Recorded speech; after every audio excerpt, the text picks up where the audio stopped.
मेरा परिचय रेखा से एक प्राइवेट स्कूल में हुआ था, जिसमें मैं इंग्लिश की अध्यापिका थी और वह साइंस की अध्यापिका होकर आई थी। उसका अप्रतिम रूप, गोरा रंग, पतला छरहरा बदन, सौम्य नाक नक्श थे, पर गरीबी के कारण विवाह न हो पा रहा था। रूपा का छोटा सा कच्चा पुश्तैनी मकान था। परिवार में 4 बहनों पर एकमात्र छोटा भाई सोनू था। बस सस्ते कपड़ों को ओढ़ते पहनते गृहस्थी की गाड़ी किसी तरह खींच रही थी।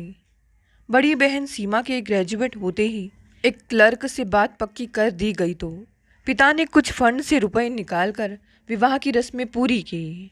किसी प्रकार सीमा घर से विदा हो गई। सबने चैन की सांस ली। कुछ महीने आराम से निकल गए। सीमा को दान दहेज के नाम पर साधारण सामान ही दे पाए थे। न टेलीविज़न, न अन्य सामान, न सोना, न चांदी।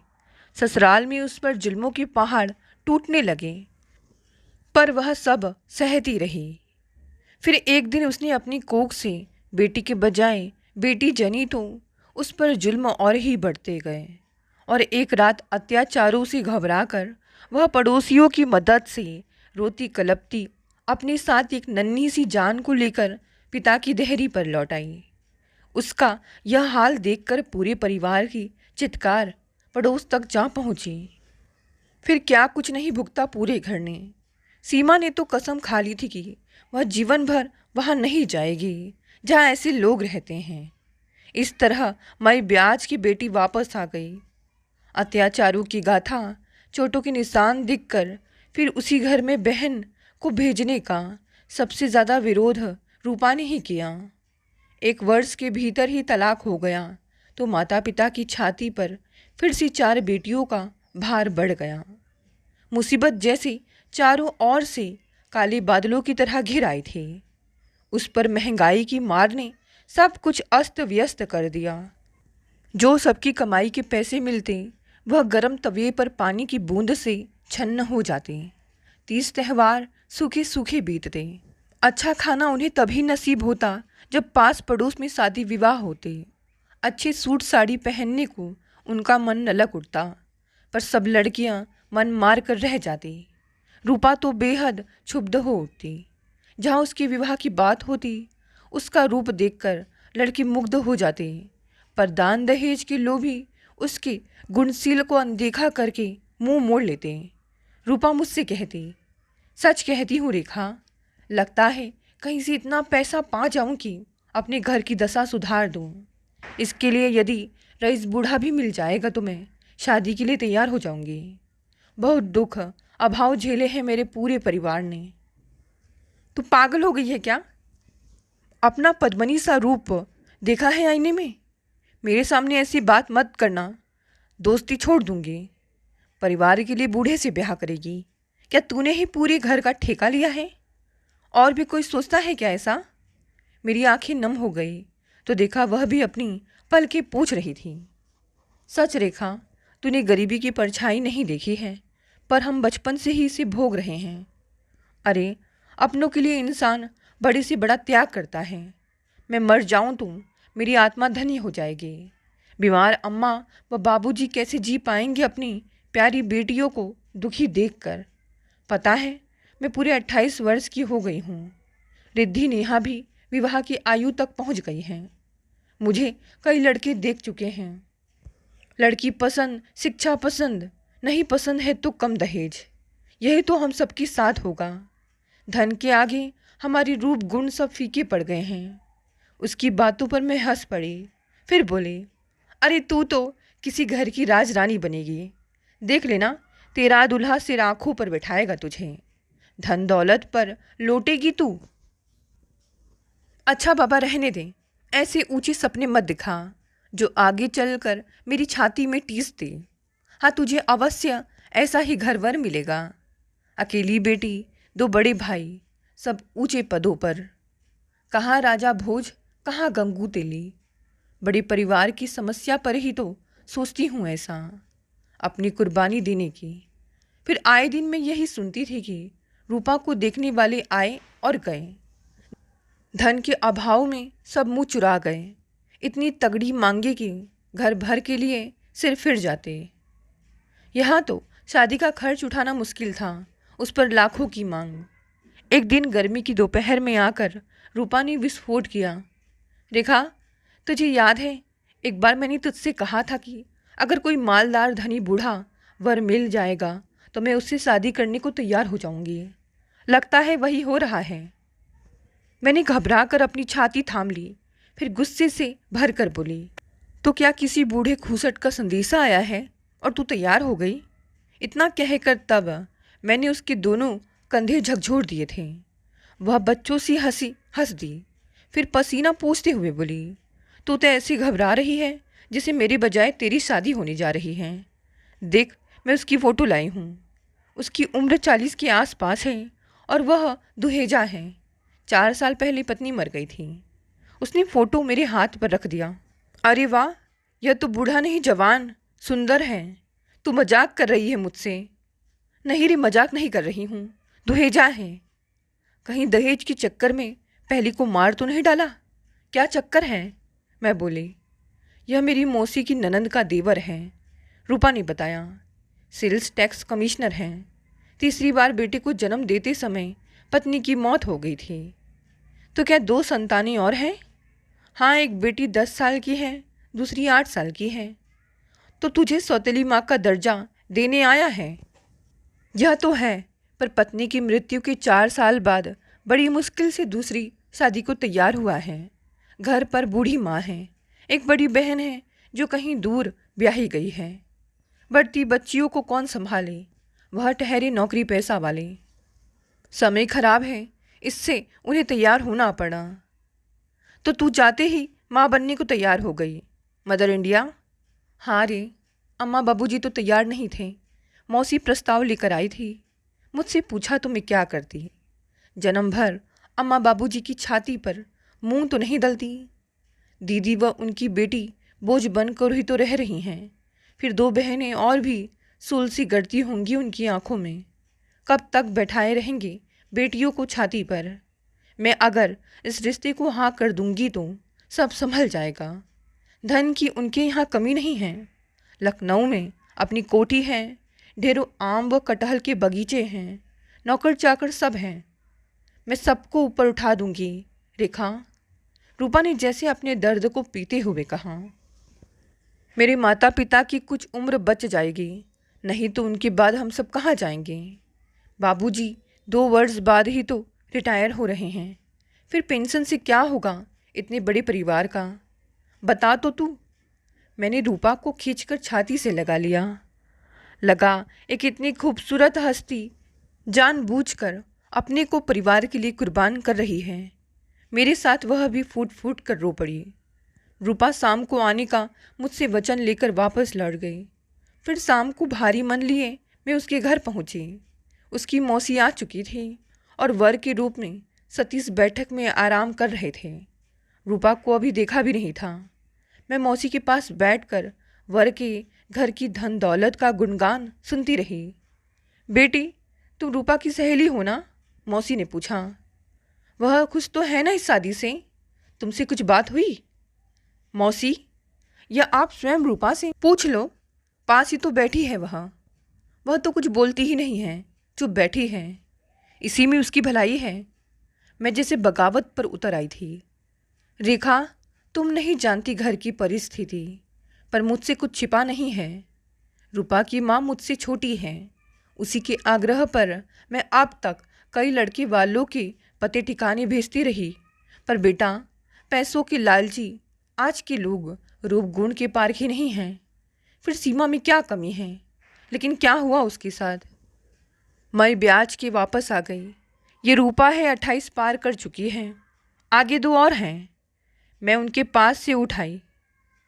चल रूपा, कमरे में बैठते हैं। वह उठकर अंदर आ गई।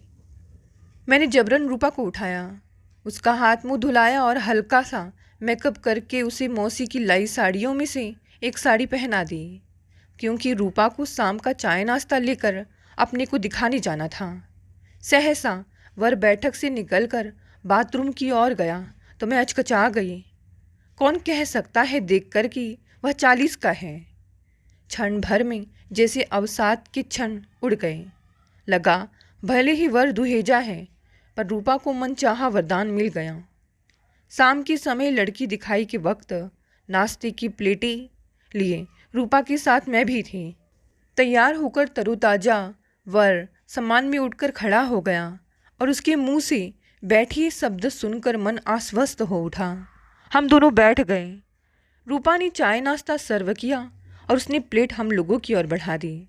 फिर हम दोनों से औपचारिक वार्ता हुई तो मैंने वहाँ से उठना ही उचित समझा। खाली प्लेट लेकर मैं बाहर आ गई। दोनों आपस में एक दूसरे को ठीक से देख परख ली। यह अवसर तो देना ही था। फिर पूरे आधे घंटे बाद ही रूपा बाहर आई। क्या रहा रूपा? मैं निकट चली आई। बस थोड़ी देर इंतज़ार कर।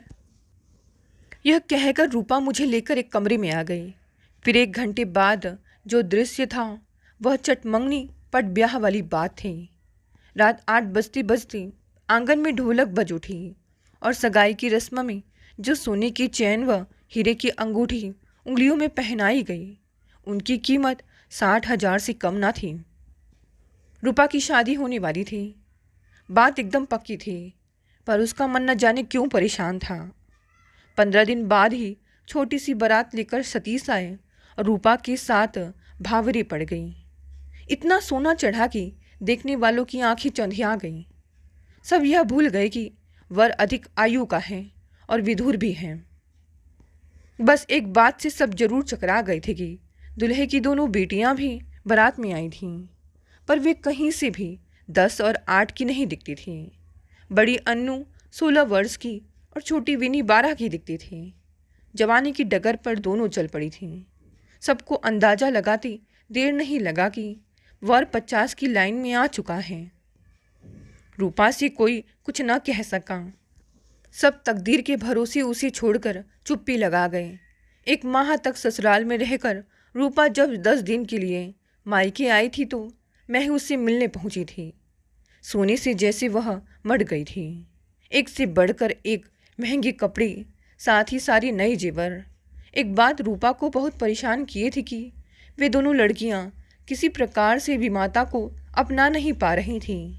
बड़ी तो जैसे उससे सख्त नफरत करती, न साथ बैठती न कभी अपने से बोलती। पति से इस बात पर चर्चा की तो उन्होंने रूपा को समझा दिया कि लोगों ने या इसकी सहेलियों ने इसके मन में उल्टे सीधे विचार भर दिए हैं। धीरे धीरे सब ठीक हो जाएगा। अपनी बूढ़ी दादी माँ का कहना भी वे दोनों टाल जाती। रूपा हर समय इसी कोशिश में रहती कि वे दोनों उसी माँ की बजाय अपना मित्र समझे। इसको रूपा ने बताने की भी कोशिश की, पर वे दोनों अवहेलना कर अपने कमरे में चली गई। खाने के समय पिता के कई बार बुलाने पर वे डाइनिंग रूम में आ जाती और थोड़ा बहुत खाकर चल देती। पिता भी जैसे पराये हो गए थे। पिता का कहना इस कान से सुनती, उस कान से निकाल देती। रूपा यदि कहती कि किसी सब्जेक्ट में कमज़ोर हो तो वह पढ़ा सकती है, तो अनु फटाक से कह देती कि यहाँ टीचरों की कमी नहीं है। आप टीचर जरूर रही हैं, पर छोटे से शहर के प्राइवेट स्कूल में। हम क्या बेवकूफ़ हैं जो आपसे पढ़ेंगे? और यह सुनकर रूपा रो पड़ती। एक से बढ़िया एक डिश बनाने की ललक रूपा में थी, पर मायके में सुविधा नहीं थी, इसीलिए वह अपने शौक़ को पूरा ना कर सकी। यहाँ पुस्तकों को पढ़कर या टेलीविज़न में देखकर तरह तरह की डिश बनाती, पूरे घर को खिलाती। पति और सास तो खुश होती, पर उन दोनों बहनों की प्लेटें जैसे भरी जाती वैसे ही कमरे से आकर सिंक में पड़ी दिखती। कई बार पिता ने प्यार से समझाया कि वह अब तुम्हारी माँ हैं, उनका आदर करो, उन्हें अपना समझो, तो बड़ी अन्नू फटाक से उत्तर देती, पापा आपकी वह सब कुछ हो सकती है, पर हमारी तो सौतेली माँ है। इस पर पिता का कई बार हाथ उठ गया। रूपा पक्ष लेकर आगे आई तो अपमानित ही हुई। इससे चुपचाप रोकर रह जाती। लड़कियां कहाँ जाती हैं, रात में देर से क्यों आती हैं, कुछ नहीं पूछ सकती थी वह। लड़कियों के पिता सदैव गंभीर रहे, हमेशा कम बोलना, जैसे उनके चेहरे पर उच्च पद का मुखौटा चढ़ा रहता। बेटियों को कभी पिता से हंसते बोलते नहीं देखा। कई बार रूपा के मन में आया कि वह अनु से कुछ पूछे, बात करे, पर वह तो हमेशा नाक चढ़ाए रहती। बूढ़ी सास प्यार से बोलती, समझाती, खाने पीने का ख्याल रखने को कहती। जब बेटियों के बारे में वह पूछती तो कह देती, सखी सहेलियों ने उल्टा सीधा भरा होगा, धीरे धीरे सब ठीक हो जाएगा।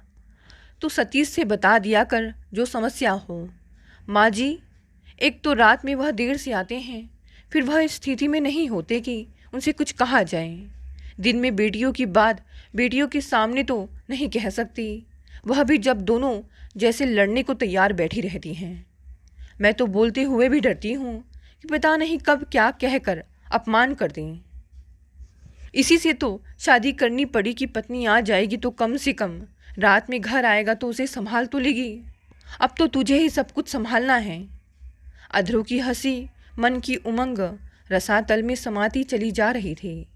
सब सुख साधन थे, जेवर, कपड़े, रुपए, पैसे, नौकर चाकर, परंतु लगता था वह जंगल में भयभीत हिरनी सी भटक रही है। मायके की याद आती, जहाँ प्रेम था, उल्लास था, अभावों में भी दिन भर किल्लोल के स्वर गूंजते थे। तभी एक दिन रेखा की दोनों बहनें माँ का वार्डरोब खोलकर कपड़े धूप में डाल रही हैं और लॉकर से उनके जेवर निकालकर बैग में ठूस रही हैं। रूपा का माथा ठनका। उस दिन छुट्टी थी, सब घर पर ही थे। वह चुपके से घर के ऑफिस में गई। उस समय वह अकेले ही थे। बोली, क्या मैं अंदर आ सकती हूँ? अरे रूपा, आओ आओ, बैठो। यह कहते हुए उन्होंने फाइल से सिर उठाया। ये अनु वीनू कहीं जा रही है क्या? क्यों? तुम्हें क्यों ऐसा लगा? पूछा नहीं उनसे? पूछ कैसे सकती हूँ, कभी वे बोलती भी हैं क्या? असल में उन्होंने अपनी माँ के कपड़े धूप में डाले हैं और जेवर बैग में रख रही हैं। दरअसल वह अपनी माँ के जेवर बैंक लॉकर में रखने को कह रही थी, तो मैंने कहा कि निकाल लो, कल रख देंगे। घर पर रखना ठीक नहीं है, दोनों की शादी में दे देंगे। क्षमा करें, अक्सर दोनों कभी अकेली जाकर रात में देर से घर आती हैं, इससे आपको कहना पड़ा। रूपा जाने के लिए उठ खड़ी हुई। ठहरो रूपा, तुम कभी शॉपिंग को नहीं जाती हो? भाई, रुपए पैसे मेरे अलमारी में पड़े रहते हैं, जेवर, कपड़े जो चाहिए खरीद लाया करो, कोई रोक नहीं है। आजकल तो महिलाएं नए नए डिज़ाइन के गहने कपड़े पहनकर घूमती हैं। मैं चाहता हूँ कि तुम भी वैसे ही घूमो, क्लब ज्वाइन कर लो, इससे परिचय बढ़ेगा। पढ़ी लिखी हो, सुंदर हो, थोड़ा स्मार्ट बनो। दूसरे दिन दोनों बहनें बैंक जाकर सारी जेवर बैंक लॉकर में रख आईं और चाबी अपने पास रख ली। रूपा कई बार मायके हो आई थी। कभी सोचा था कि दोनों छोटी बहनों को वह अपने पास रख कर पढ़ाएगी, पर वह सब जैसे स्वप्न हो गया। हाँ, रुपए ले जाकर वह सबको कपड़े आदि अवश्य खरीद देती। हर बार ज़रूरत की कुछ न कुछ महंगी चीज़ें खरीद कर रख जाती। रंगीन टेलीविज़न, पंखे, छोटा सा फ्रिज आदि। इससे ज़्यादा रुपए लेने की उसकी हिम्मत नहीं थी। तब तक रूपा मायके रहती, कुछ दिन को अच्छा भोजन पूरे घर को मिल जाता, बाद में फिर वही पुराना क्रम चल पड़ता। अभी मायके से आए रूपा को केवल 15 दिन ही हुए थे कि अचानक जैसे परिवार पर मुसीबतों का पहाड़ टूट पड़ा। वह बीमार थी, कई दिनों से खांसी से पीड़ित थी। दोनों बहनें खा पीकर अपने कमरे में बैठी टेलीविज़न देख रही थीं। तभी जोर से दरवाजे की घंटी बजी। उसने आकर दरवाज़ा खोला तो कुछ अनजाने चेहरों को देखकर चौंक गई। आप लोग कौन हैं? साहब घर पर नहीं हैं। उन्हें भीतर घुसते देखकर रूपा घबरा गई। अरे अंदर कैसे घुस रहे हो आप लोग? वह चिल्लाकर बोली ताकि दोनों बहनें सुन लें, लेकिन टेलीविज़न के तेज स्वर के कारण उसकी आवाज़ वहाँ तक नहीं पहुँची। खिड़की से झांक कर दोबारा रूपा चिल्लाकर बोली, अनु देखो, ये लोग कौन हैं? घर में घुसे जा रहे हैं। मैडम, हम ऑफिसर हैं और आपके यहाँ छापा मारने आए हैं। यह देखिए मेरा आई कार्ड। दोनों बहनें बाहर दौड़ कर आई और चिल्ला कर बोली, पापा घर पर नहीं हैं। जब वह आए तब लोग आप आइए। पापा आपके अभी नहीं आ पाएंगे क्योंकि वह पुलिस की हिरासत में हैं। क्यों? क्या किया है उन्होंने? शायद आपको पता नहीं है कि आपके पापा रिश्वत लेते रंगे हाथों पकड़े गए हैं। आप तो बेल होने पर ही घर आ पाएंगे। यह सुनकर रूपा को चक्कर आ गया और वह अपना सिर पकड़कर बैठ गई। पापा से फ़ोन करके हम बात कर लें, तब आपको अंदर घुसने देंगे। यह कहते हुए अनु ने फ़ोन लगाया तो पापा का भर्राया स्वर गुंजा। कानून में बाधा मत डालो अनु, लेने दो तलाशी। शाम को जब वह थके हारे घर आए तो लग रहा था महीनों से बीमार हों। पैर लड़खड़ा रहे थे। उन्होंने पहले रूपा को, फिर अनु और विनी की ओर देखा। बरामदे में पूरी शक्ति लगाकर वह अपने भारी भरकम शरीर को चढ़ाए पाए, पर संभाल नहीं पाए और धड़ाम से गिर पड़े। होठों से झाग बह चला। तीनों के मुंह से चीख निकल गई। डॉक्टर आया तो उन्होंने तुरंत अस्पताल में भर्ती करने की सलाह दी। तीनों उन्हें एम्बुलेंस में लाद कर अस्पताल ले गईं। डॉक्टर ने हृदयाघात बताया। रूपा सारी रात पति के सिरहाने बैठी रही। दोनों बहनें कुछ देर को घर लौटीं, क्योंकि चपरासी ने बताया था कि माँ जी की हालत बहुत ख़राब हो गई है। उन्हें होश आया तो वह बोले, रूपा, मुझे बहुत दुख है कि अभी अपने विवाह को केवल 10 माह ही हुए हैं और मैं इस प्रकार झूठे मामले में फंसा दिया गया। तुम यह मकान बेचकर माँ को लेकर मायके चली जाना। अन्नू के मामा संपन्न हैं, वे उन्हें ज़रूर इलाहाबाद ले जाएंगे। यदि माँ को ले जाना चाहे तो ले जाने देना। मैंने कुछ रुपए कबड़ खाने के टूटे बॉक्स में पुराने कागज़ों के नीचे दबा रखे हैं, वहाँ कोई नहीं ढूंढ पाएगा। तुम अपने कब्जे में ले लेना, बचे रहे तो मुकदमा लड़ने के काम आएंगे। रूपा फूट फूट कर रो पड़ी, फिर बोली, पर वहाँ तो सील लग गई है, पुलिस का पहरा है। रूपा के मुंह से यह सुनकर उनकी आंखों से ढेरों सारे आंसू लुढ़क पड़े। फिर पता नहीं कब दवा की नशे में सोते सोते ही उन्हें दूसरा दौरा पड़ा। 3 हिचकियाँ आई और उनके प्राण निकल गए। रूपा की तो अब दुनिया ही उजड़ गई। जिस धन की इच्छा से उसने अधेड़ विधुर को अपनाया था, वह उसे मझधार में ही छोड़कर चला गया। माता पिता सब आए। अन्नू के नाना मामा आदि पूरा परिवार जुड़ गया। सब उसके अशुभ चरणों को कोस रहे थे। चारों ओर के व्यंग व लांछनों से वह घबरा गई। पुलिस ने उसके मायके तक को खंगाल डाला था। माँ जी तो जीवित लाश सी हो गई थी। रूपा की हालत देखकर उन्होंने उसे अपने पास बुलाया और पूजा गृह से अपनी संदूक खींचकर उसे यह कहते हुए सौंप दी, बेटी, इसमें जो कुछ है तेरा है। मैं तो अपनी बेटी के पास शेष जीवन काट लूँगी। यह लोग तुझे जीने नहीं देंगे। मकान बिकेगा तो तुझे भी हिस्सा मिलेगा। मेरे दामाद व बेटी तुझे अवश्य हिस्सा दिलवाएंगे। तू अपने नंगे गले में यह मेरा लॉकेट डाल ले और ये चूड़ियाँ, शेष तो सब सरकारी हो गया। बेटा, 1 साल बाद जहाँ चाहे दूसरा विवाह कर लेना। अभी तेरी उम्र ही क्या है। वह चुपचाप रोती रही। फिर उसे ध्यान आया और जहाँ पति ने बताया था वहाँ ढूंढा तो 10 लाख की गड्डियाँ प्राप्त हुई। तलाशी तो पहले ही हो चुकी थी। इससे वह सब लेकर माँ बाप के साथ मायके आ गई। बस वह पेंशन की हकदार रह गई थी, वह भी तब तक जब तक वह पति की विधवा बनकर रहे। रूपा ने रुपए किसी बैंक में नहीं डाले, बल्कि उसने उनसे कंप्यूटर खरीदकर बहनों के साथ अपनी कंप्यूटर क्लास खोल ली। उसने बैंक से लोन भी लिया था, जिससे कभी पकड़ी ना जाए। अच्छी पेंशन मिली, वह भी केस निपटने के कई वर्ष बाद। मैं रूपा के तुरंत घर गई थी। उसका वैधव रूप, शिथिल काया, कांतिहीन चेहरा देखकर खूब रोई। रेखा, देख कैसा राज सुख भोग कर लौटी हूँ। रही बात अनुकंपा के आधार पर नौकरी मिलने की, तो वह 2 राज्यों के चलते कभी नहीं मिल पाएगी। मैं उत्तर प्रदेश में रह नहीं सकती और मध्य प्रदेश में नौकरी मिल नहीं सकती। हर माह पेंशन के लिए मुझे लखनऊ जाना पड़ेगा। गनीमत है कि मैं बाप पर भार नहीं हूँ। पति सुख नहीं, केवल धन सुख भोग आई हूँ। इसी रूप की तो सराहना करती थी, पर वहाँ तो सब मनहूस की पदवी दे गए। वे क्या जाने कि मैंने आधी रात को नशे में चूर डगमगाए पति की भारी भरकम देह को कैसे संभाला है। गरम रेत पर पड़ी मछली सी तड़प कर लोट लोट कर काटी है ये पूरे 10 माह की रातें। रूपा, संभाल अपने आप को, यह वक्त आगे बढ़ने का है। यह सब नियति का खेल समझकर भूल जा। वक्त हर घाव भर देता है।